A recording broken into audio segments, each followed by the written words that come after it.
Delia, thank you. His crimes will, quote, forever be part of American history. Those are the words of a defense attorney after his client pled guilty to assaulting D.C. police protecting the U.S. Capitol on January the 6th. Chief investigative reporter Eric Flack spoke with that attorney as he left the U.S. District Courthouse this afternoon. Eric is with us right now. And Flack, we understand that this is certainly starting to sink in for a number of Capitol riot defendants, that they're pretty looking at some serious charges. Yeah, it certainly is, Larry, especially as they realize even with guilty pleas, some face years in federal prison. In court today, 54-year-old Robert Palmer of Tampa admitted he was the man wearing that red, white, and blue Trump jacket while attacking police protecting the entrance to the Lower West Terrace of the U.S. Capitol January 6th.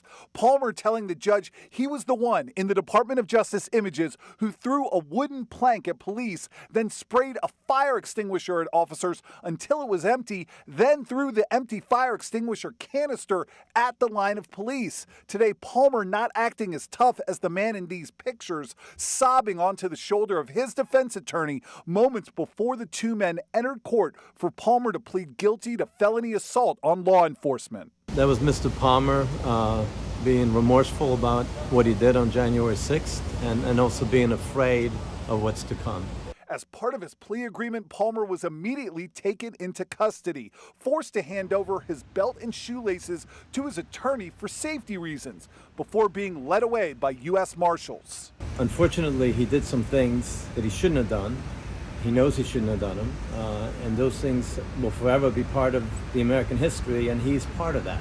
At sentencing, Palmer will face the same judge who sent a message to another Capitol riot defendant earlier in the day. U.S. District Court Judge Tanya Chutkan going above the DOJ's recommended sentence for Matthew Mazzocco, who pled guilty to a petty misdemeanor charge for being on Capitol grounds January 6, but not going inside the Capitol itself. The DOJ asking for 3 months of home confinement and probation, but Judge Chutkan ordering the Texas man to serve 45 days in jail instead, telling Mazzocco, quote, there have to be consequences for January 6th.